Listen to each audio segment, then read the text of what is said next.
Assalamualaikum warahmatullahi wabarakatuh. Ketemu lagi di channel Mang Mul Mantri Motor. Selamat siang para pemirsa dimanapun berada. Untuk video kali ini saya kedapatan motor Yamaha Mio yang keluhannya kompresinya agak lemah, tidak mau langsam, terus ada suara glek glek glek glek glek glek glek glek glek pas mesin lagi hidup, terus ngebul juga. Dan untuk motornya ini sudah saya lepas dari bodinya ya teman-teman, dan selanjutnya kita bongkar untuk bagian keseluruhan mesin. Baik, simak aja terus videonya dan tonton sampai habis biar dapat manfaatnya. Baik teman-teman, untuk mesinnya sudah saya buka, sudah saya keluarkan. Dan untuk yang bikin suara ter itu sepertinya ada di sini. Ini entah di bosannya, di pennya atau di stangnya ya teman-teman, belum terlihat jelas. Yang jelas ini ada kelobokan antara pen sama stang, jadi sudah ada space, sudah ada goyang. Seharusnya itu depan belakangnya itu tidak ada space ya teman-teman, antara piston sama stang itu saat ditarik atau mundur gini. Nah ini ada suara teman-teman. Nah tak tak tak tak tak tak tak tak tak seperti itu tuh, seperti itu ya. Jadi yang bikin bunyinya ter itu di sini. Dan untuk yang bikin ngebul, bikin motor ini berasap di bagian boring ini teman-teman, tuh ini terlihatnya halus ya, kelihatannya masih halus, tapi posisi di boring ini ada semacam nut rambut, ada semacam nut serambut ya teman-teman ya, sedikit nih sing ke depan. Nah bisa dilihat kan, bisa dilihat. Aduh, ini yang saya maksud nih. Jadi untuk boringnya kita quarter ulang, dan untuk setangnya kita buka dulu, kita lihat ini yang bermasalah yang di piston atau di setang ya teman-teman. Dan saya lihat untuk di setangnya juga ini kena ya teman-teman ya. Jadi ada bunyi tik tik tik tik tik tik tik tik tik tik seperti itu. Jadi stangnya juga ini kena ya teman-teman. Oke, untuk motor ini kita belah total. Untuk tracker magnet di Mio itu sama halnya dengan Beat dan Reking ya teman-teman. Itu untuk trackernya sama aja.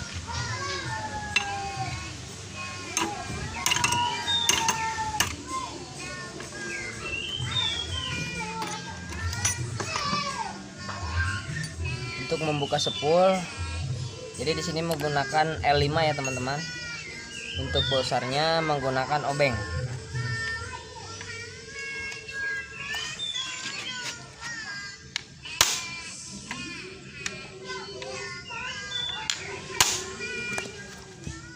Baik teman-teman, untuk Yamaha Mio ini penyebab bunyi kasar saat gas ditarik.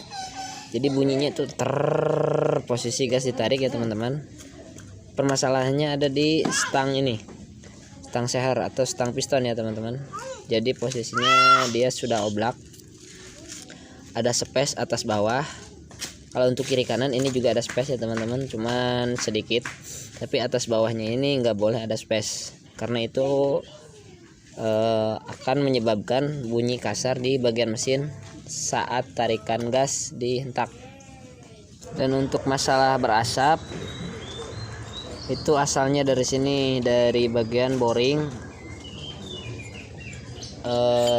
garis-garis rambut ya di bagian sini ya teman-teman. Itu membuat asapnya bocor, olinya bocor lalu terbakar dan menghasilkan asap keluar dari knalpot.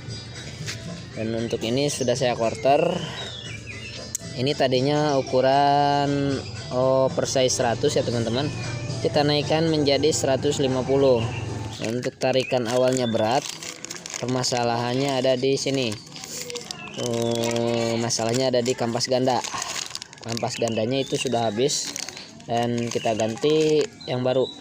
Selanjutnya kita ke tahap pemasangan kruk as.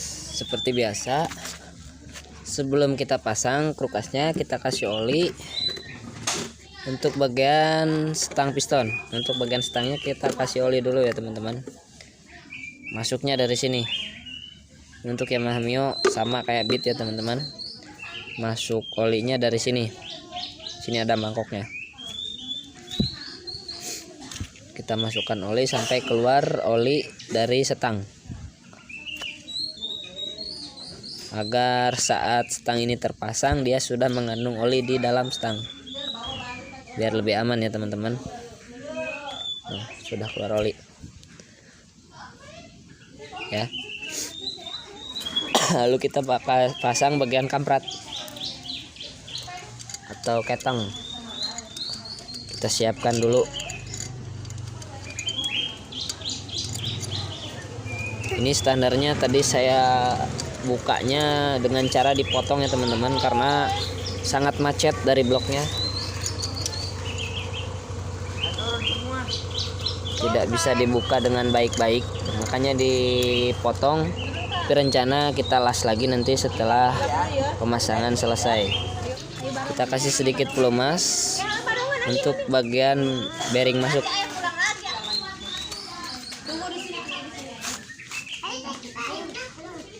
Kita masukkan kamprat dulu ya teman-teman ke bagian as.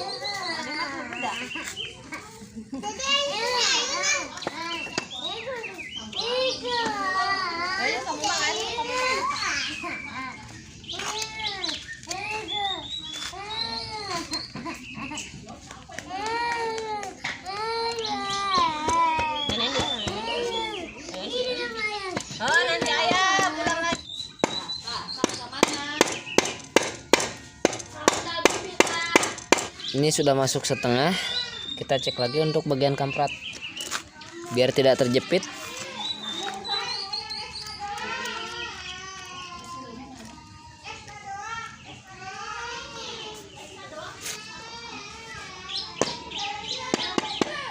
Oke, ini sudah masuk ya.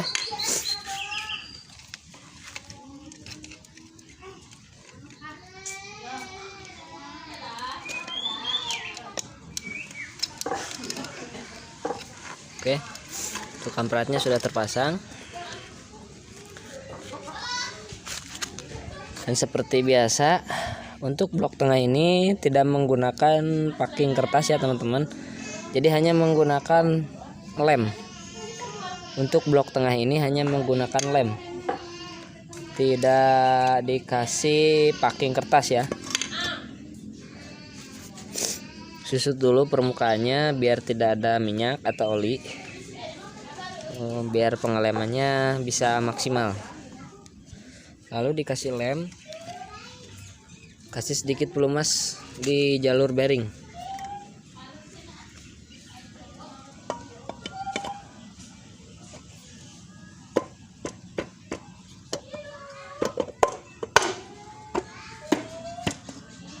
Pastikan ini bisa nyekrup semua ya teman-teman. Klub seperti itu.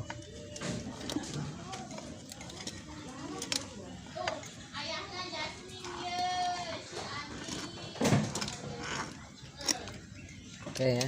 Lalu pasang baut satu persatu. Jadi di bagian belakang pompa oli ini ada satu baut yang mengancing ke crankcase. Di sini ya teman-teman.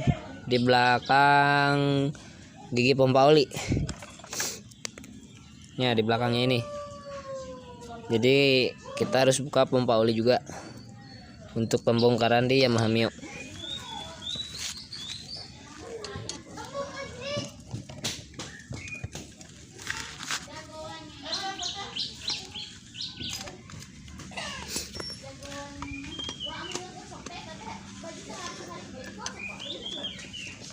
Oke, untuk bautnya kita pasang beberapa dulu ya teman-teman.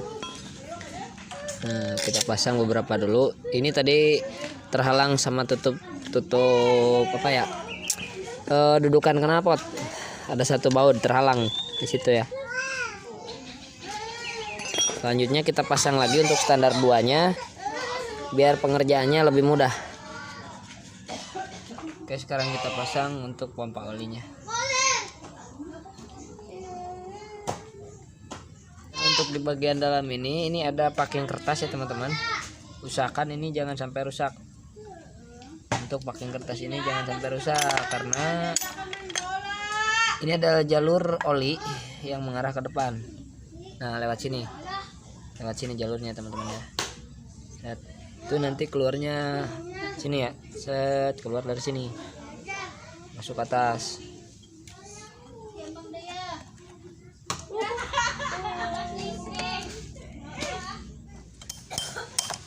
Sebelum kita memasang boring, kita urusin dulu untuk bagian headnya. Dan untuk mencopot pennya menggunakan baut 12. Dan ini sudah terbuka. Kita lepas dulu kedua pelatuknya, atau yang disebut rocker arm. Dan untuk noken as, kita buka juga, kita lihat untuk kondisinya. Untuk melepasnya sama aja, menggunakan baut 12.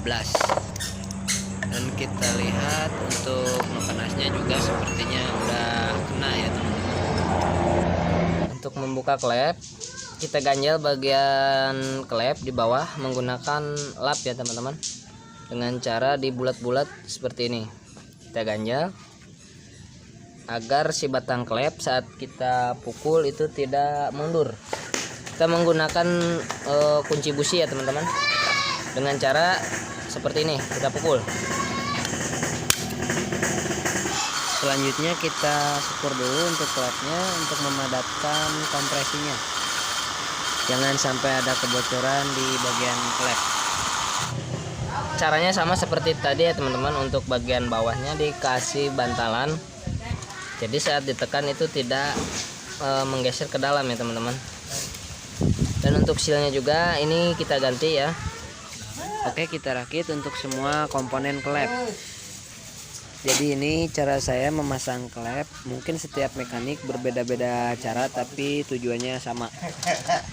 Jadi untuk menekannya saya menggunakan kunci T12 disertai lap. Nah, kita ambil bagian tengah, lalu kita tekan, masuk seperti ini. Dan untuk sebelahnya juga sama caranya seperti yang tadi.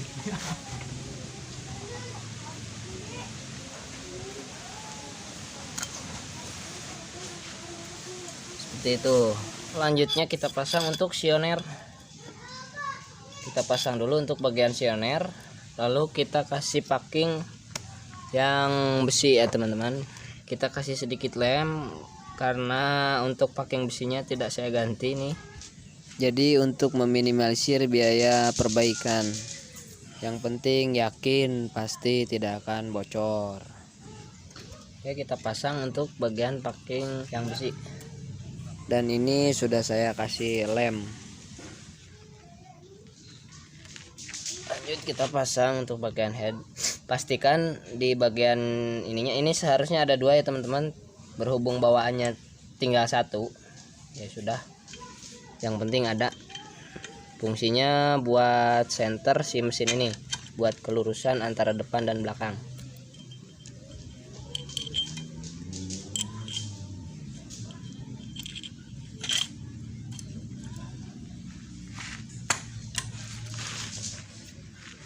Kita pasang baut 2 yang di pinggir. Kita luruskan dulu. Tapi jangan dulu dikencengin, asal masuk aja dulu.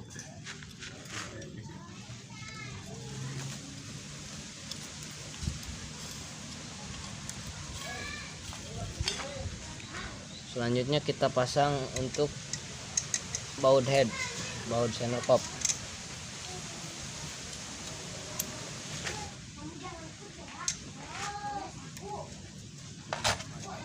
Oke, selanjutnya sebelum pemasangan top kita pasang bagian spool atau bagian magnet ya. 85.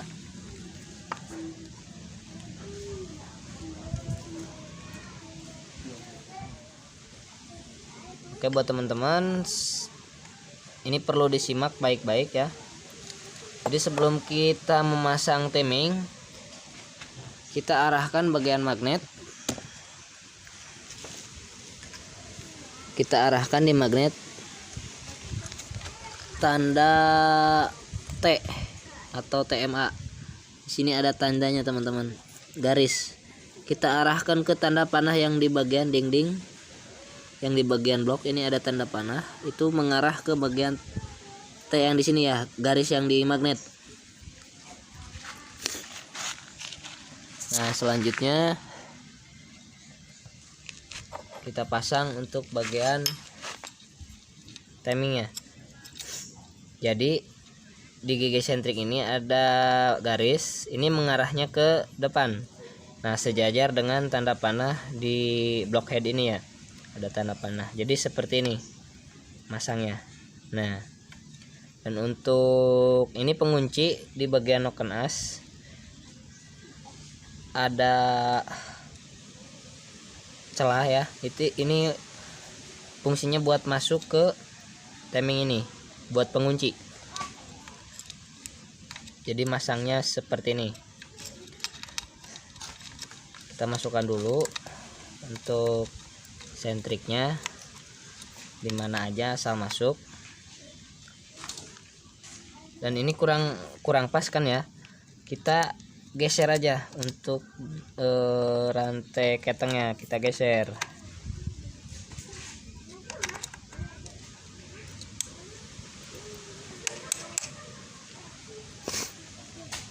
Nah, jadi seperti ini teman-teman. Tapi sebelum memasang ini, posisi tonjokan sioner ini harus posisi dilepas. Posisinya harus dilepas. Jajan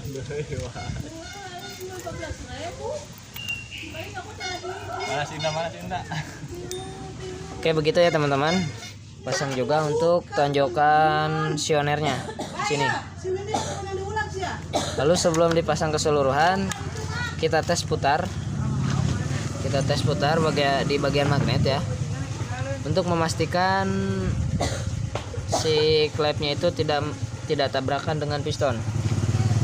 Setelah itu kita putar untuk memastikan oli naik ke head. Kita pasang dulu tonjokan sionernya. Oke, selanjutnya kita setel untuk bagian klep. Dan ini sudah saya coba putarkan berapa putaran ya, dan untuk klepnya aman. Untuk menyetel klep, kita titikkan yang satu, biarkan dia menekan, dan yang satunya lagi kita setelkan biar tidak ada perubahan nanti saat mesin dihidupkan. Untuk penyetelan harusnya ini menggunakan ukuran ya teman-teman. Berhubung di sini saya masih menggunakan feeling, jadi cukup ada jeda sedikit aja, tek seperti itu. Ya, jedanya gimana Mang? Pokoknya nama perasaan lah, perasaan silet mah ketipisan dengan perasaan. Dan ini sudah selek guys. Duh guys, selek guys. Maaf ya, kita bahasanya belepotan, malum kita dari kampung. Ada. Yang penting bisa gerak, space kiri kanan ada, terus atas bawahnya ada gerakan sedikit atau setitik. Oke, selanjutnya kita setel bagian atas. Nah, kita putar, biarkan yang bawah menekan. Nah, setelah bawah menekan, kita setel bagian atas.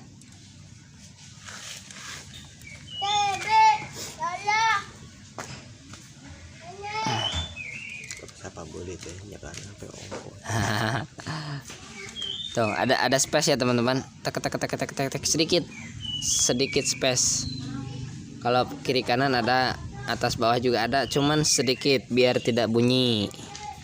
Selanjutnya kita kencangkan. Nah, setelah dikencangkan kita cek lagi. Dan ini sepertinya kelonggaran.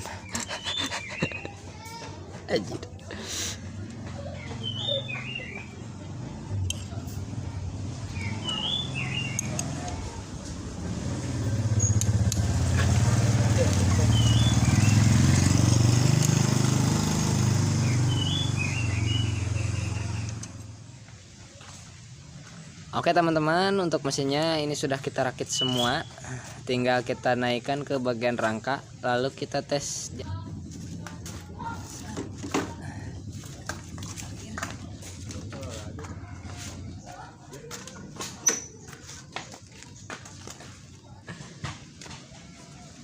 Kita coba hidupkan.